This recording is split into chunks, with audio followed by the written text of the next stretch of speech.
Hello and welcome back to the live stream. I've been gone for several months.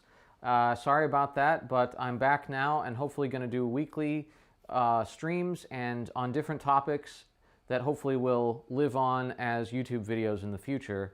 So today is just a practice session, but it's not the ones that we've done before. So before we've always tried to get a whole warm-up in, right?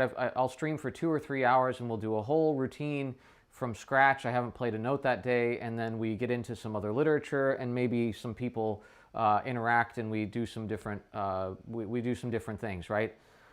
Today I want to walk you through what I think is a pretty good practice session that's not the one you warm up in. So in other words, maybe you're a student at college and you warm up in the morning before your first class, as you should, and it takes you maybe an hour to do that, right? Just on and off. I mean, you're not playing for an hour, right? But you're just kind of maybe, reading the news and then playing a couple of things and then doing a little last-minute homework for your theory assignment or whatever. And so but you get a really good warm-up. Maybe it only takes you a half hour because you're really concentrated. That's fine too.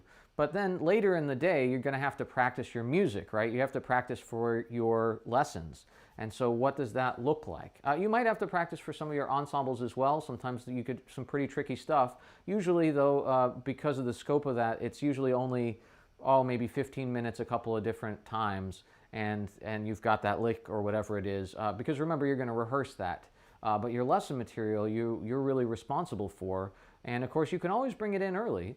But a lot of people don't. They just practice what was assigned to them last week, and then it's due the next week. And hopefully they learned what they needed to because they really worked hard to make it absolutely the best it could be, right? So this is going to be a lesson about kind of how to do that when you've already warmed up. So let's say I have an hour. We'll put the timer on. I'm going to use the timer, but we'll just say it's about 5:30. So by 6:30 or before, I need to be basically done for the day with a lot of things under my belt. So we're gonna work on some new pieces that I've never worked on ever before. We're gonna revisit some older pieces that I'm working on now. I don't think any that I've played on stream, except for maybe the Henza Sonatina. And I'm gonna be journaling, which is the way I normally do. I'll tell you what I'm writing, and I'm gonna be using a timer so that I'm breaking up my time properly.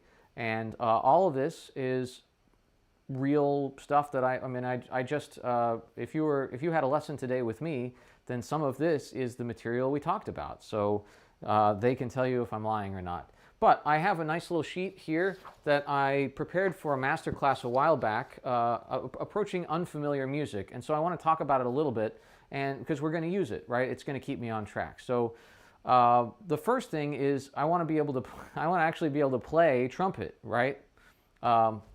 I want to play trumpet good and do other things good too.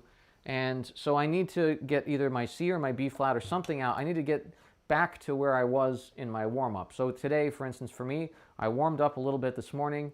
I didn't do a complete routine. And then throughout the day, I taught, I can't remember how many lessons, maybe 4 lessons. And we did some routine items in a lot of those. And so that kind of completed my warm-up. And then we did also some literature. So I'm plenty warmed up now, but I need to get back to my absolute best playing, right? So what do I want to do? Well, it's going to be different for you than it is for me, maybe. It's whatever you're working on right now that helps you play better. Maybe it's a technique, maybe it's a concept, maybe it's just a thought that you have to keep in your mind as you play, right? But I want to calibrate that. I want to make sure that I can still do that. Even if I've already done that today and my whole routine was about it, right? So maybe that's hearing really well. Maybe it's making my best sound. Maybe it's a certain tongue position or an embouchure posture. So for me right now, I'm trying to keep my aperture as small as it can be, but still getting a vibrant tone and being able to release air really well. And so that involves my aperture and my tongue position, but also very much so my ear, right? So I want to make sure that I can make really nice sounds, but with a slightly smaller aperture setup. Now, if that doesn't make any sense to you, or that's not what your teacher said or anything like that, don't worry about it, right? We're gonna do a sort of slight warm up that gets us back to where we want to do, where we want to play, right? So, whatever your goal is, you want to calibrate it quickly, and you want to test it a little bit. You want to push the boundaries of it. So I might start with something very simple, just like all of our routines. If you're not sure about just regular warm-ups, I have a whole playlist on my YouTube channel for that. You're welcome to go check it out. I'm adding to it all the time, or at least now that I'm back, I am.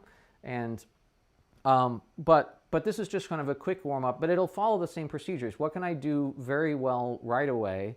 What do I need to get started, in other words? And then how can I ask for just slightly more than that so that I feel comfortable with whatever I have to do today? So I'm just gonna warm up a little bit with those things in mind that I said. I'm gonna try to keep a small aperture. I'm gonna try to get my best sound back, and then I'm gonna try to move it around the horn a little bit.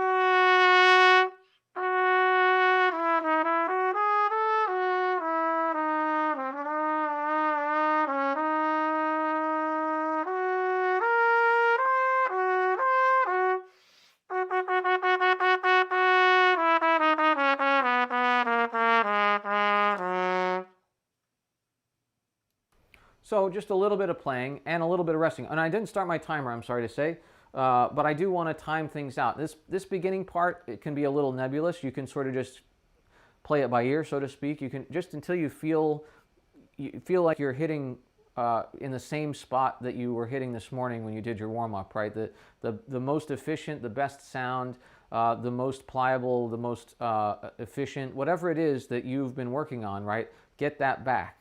And it can always be better, but you're never going to work on any literature if you just worry about how efficient it is, right? You have to put it to work. And in a lot of ways, you learn just how useful the way that you play is when you play literature. And you can't just, playing trumpet in a vacuum is impossible because there's no air. But also just if you just play to get better at the trumpet, but you never play any literature, then it's really hard to know what better means. And it's the same thing if you don't listen enough. If you don't listen to good trumpet playing sounds, then your idea of better is what? Where did it come from, right? And a lot of times we get lost there because we practice too much and we don't listen enough. Or perhaps we don't play any literature. It's okay to play easy literature, but you should be playing something. Conconi is one of the best things you can play because while it is easy to play the notes, it is deceptively difficult to play it with everything else perfect. The perfect sound, the perfect intonation, the perfect musical sort of direction, right? So that if you're worried about, well, I can't play anything technical or I can't play very high, there's something out there you can play, and in so doing, you will find either gaps in your skill set that you want to work on in your routine, or you'll actually find better ways to play because, well, how come I'm capable of it when I play this etude, but I can't just pick it out of thin air? It's like, yeah, well, maybe there's something there that you can find. So anyway, I'll play a little bit more just to get warmed up. And we want to start talking about being able to play this literature. So what do I have to play today, right? I want to be ready to play it. So this etude that's in front of me is Brandt number 10. I don't know it at all, I'm sorry to say, but I'm about to learn it. And it goes up to high A, and it goes down to probably low F sharp. I see a low G sharp. And I'm going to play it on C trumpet down a step, so it does go down to that low F sharp. So let's get our C trumpet out, right? And just calibrate that a little bit, and just make sure that I can, well, first of all, play it at all, right? And then also that I can play the range of this etude. And this one's going to be tough. I'm not going to learn it all today, but I'm going to get started on it, and I'm going to learn the scope of it. So.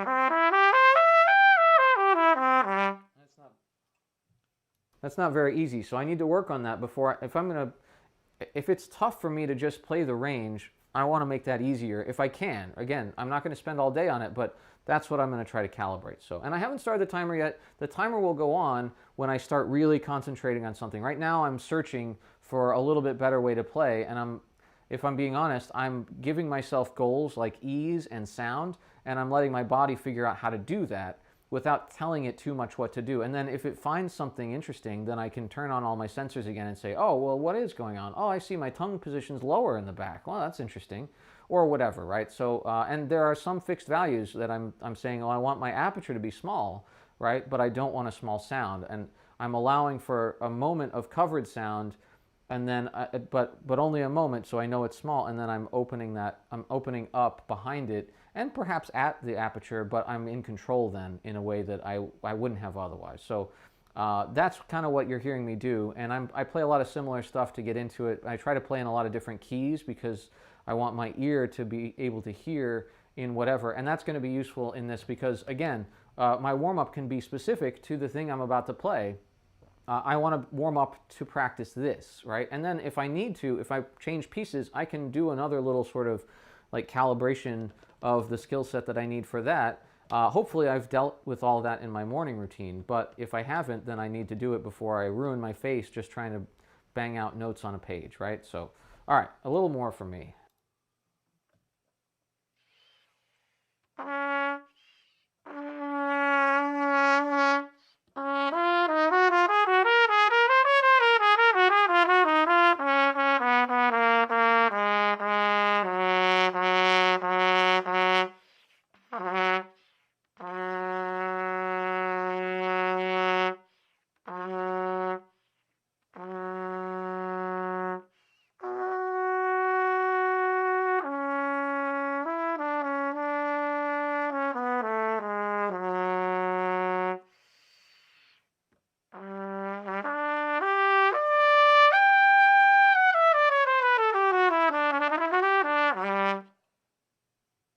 Okay, so that's not too bad. I feel more in control. I also have to make sure I don't play too loud. I haven't been in this setting except in some lessons in a while, and so I'm hearing how loud this room is again because I'm used to my studio now.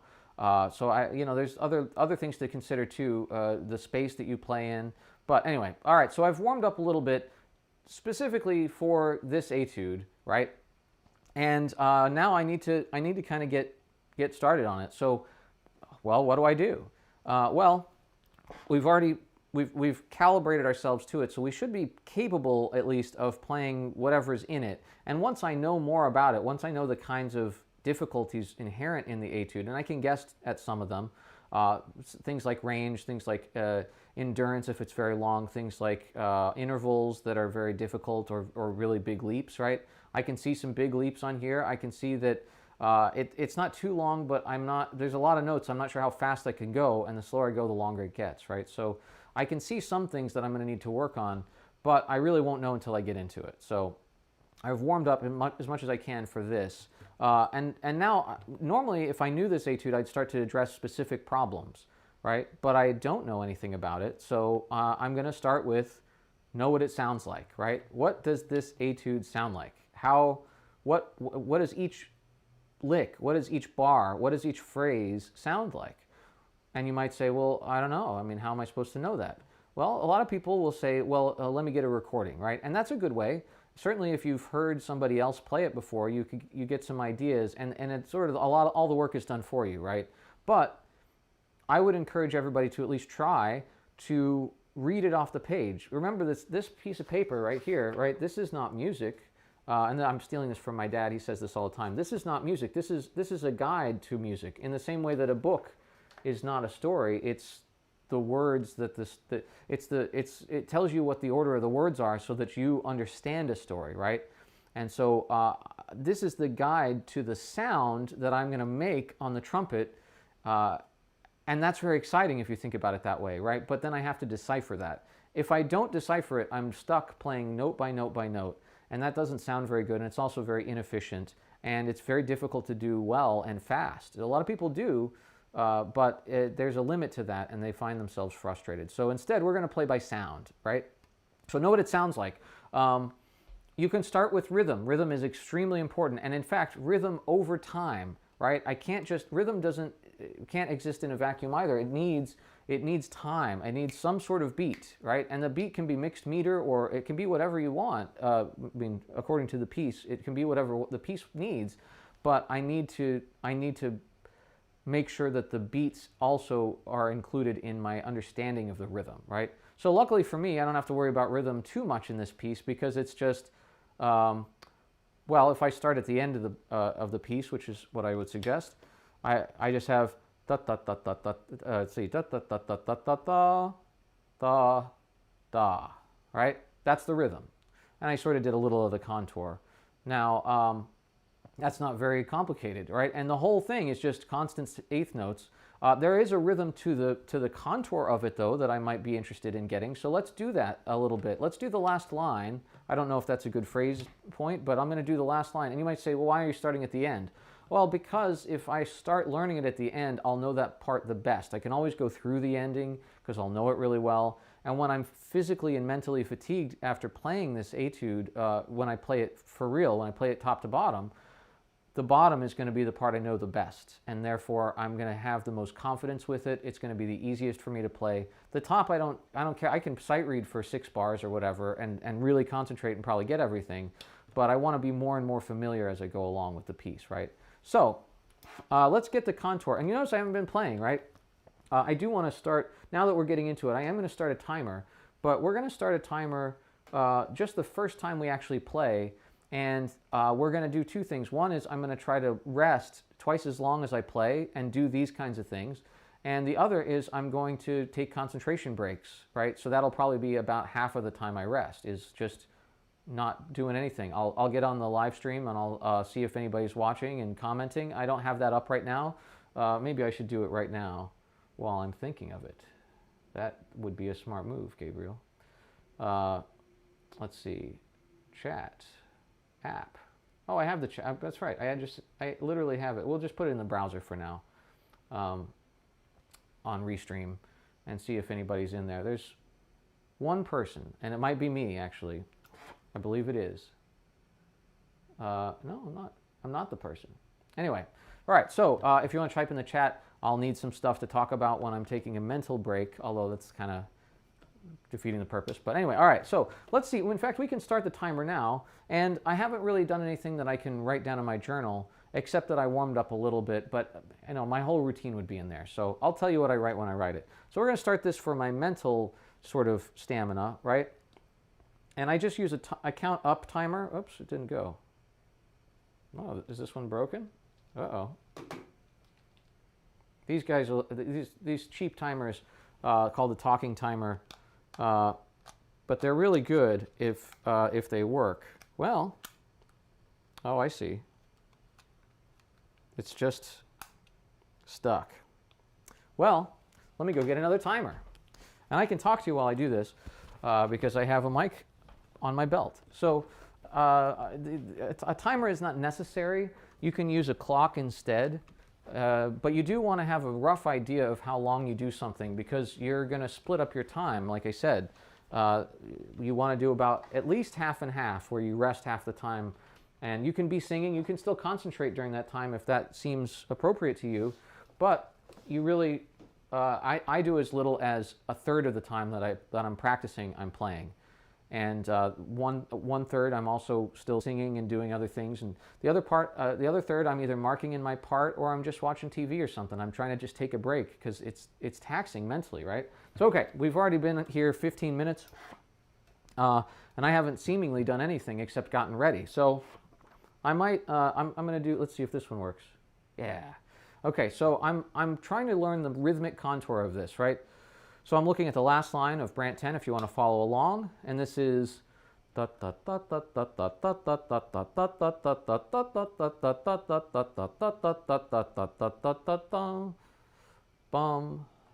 bum, and I got a little confused there. I think that was right.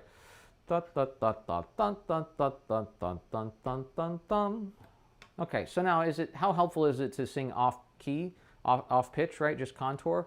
Well, a lot actually. If you're having difficult, if you're not really if you don't have a real accurate voice, I don't, or if you just have never been in an ear training class or anything, and you're just not sure of how to hear intervals, that's something you should be working on, but it would hinder you from playing this piece, right? If you couldn't do it at all, if that was a requirement. And it's not. You can get close and still do it. It'll just take it out of your lip. So the better your ear is, the less you're going to suffer in that way. But it doesn't mean you can't do things. Again, it's not in a vacuum. You don't have to perfect everything before you're allowed to try. But then the trial sometimes gives you more information, and then you can work on that, right? So in this case, the intervals are going to give me some trouble, and I'm going to learn that by playing them, feeling how bad my lip feels, noticing that it didn't really center probably, and then I can work on that interval, and then I'll be able to play it easier and better, and it'll also help my ear, right? So now we're still going to sing, so I'm not going to reset the timer. I do want to play the first note.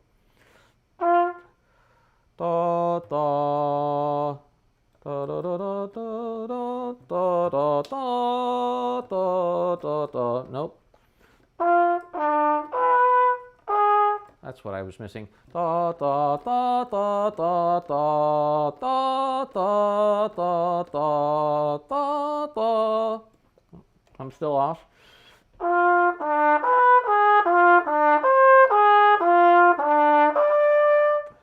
Actually closer than I thought. But this is one of the reasons why my voice is so inaccurate, and even when my ear can hear things, it's just really, it's unproductive for me to sit here and go, I shouldn't say unproductive. The ones that are getting me are the leaps, right? So I could practice those. Or I can practice the 4-note groups as a sound themselves, and then I can practice the leaps, right? So I've got da, da, da, da, da, da, da, da. So sometimes I'm sort of revealing my bad strategies, but I can hear an octave, da, da, but I need to play da, da, da, this B flat concert, right? Da, da, da, da, da, da, da, da, da. Yeah, I'm getting it, right? Da da da da da da da da da da da da da da da da da da. Oops, I skipped a line too. Well, that doesn't help at all. But anyway, so now if I can get back on the right line here. Da da ba ba ba. Nope. Da da da da da da da da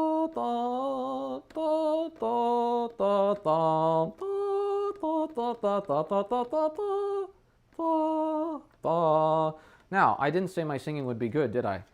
And you might say, well, geez, Gabriel, do you really want to put this video out of you singing off-key badly? Yes, I do, because it proves to you, my audience, and you, my student, that in fact you do need to do this because it saves your lip a lot of trouble, right? It saves it so much. I've been doing this for 4 minutes now. So now I did that for 4 minutes. Now I'm going to stop the timer. I'm going to write down that I did it for 4 minutes. You could start the timer again, or you can keep it off for a second. Oops, that's not the right. 4 minutes. And I did singing Brant 10. And I could be specific. I could say ending. But I need to do the whole thing, so it doesn't really matter where I started. I'll mark where what I've done and what I haven't done when I finish this section, or more than likely I'll mark what I still yet have to do. Right. So okay, let's see if we can play that. I'll start the timer again. We have 4-ish minutes, and I don't need to play that whole time either.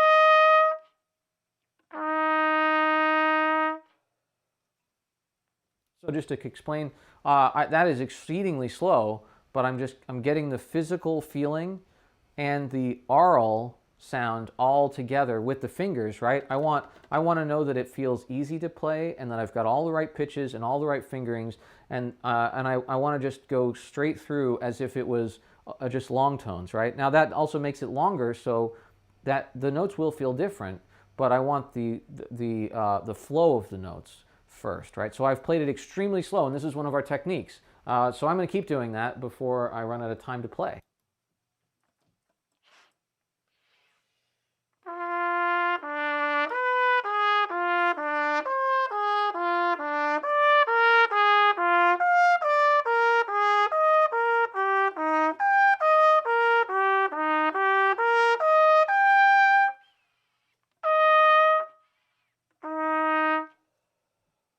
And I can probably stop playing the last three notes, or the last two notes, because it's just an E flat octave. Once I get there, I can either play it or I can't, you know. I've got a student asking, it me, yes. All of your bass are belong to us, Michael. After you play super slow, do you speed up in intervals or just go for the written tempo? And you're kind of hearing me do that. I'll tell you in 2 more minutes.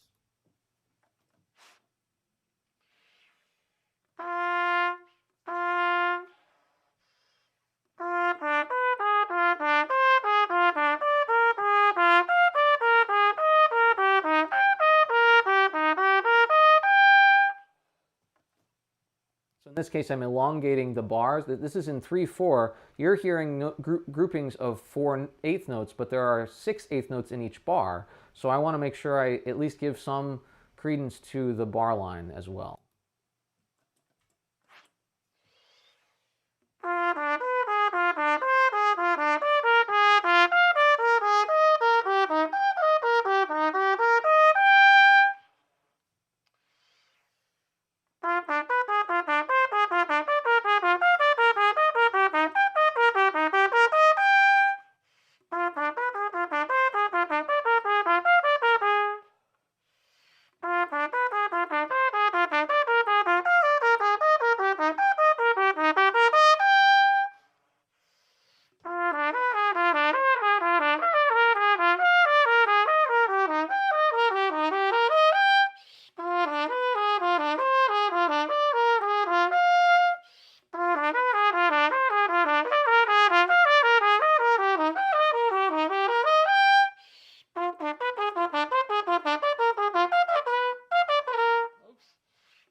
So that was 4 minutes, and maybe I should be playing those last two notes because I definitely folded a little bit, right?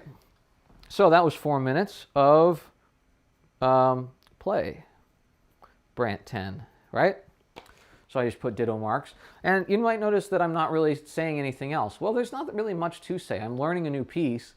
I could and should. Let's determine what tempo that was. Oh, well, I guess in quarter notes might be okay. It was almost right on, right? 160 in quarter notes.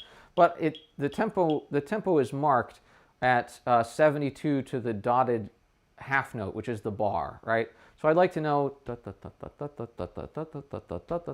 want to know what this tempo is. It's probably about 50. Let's find out.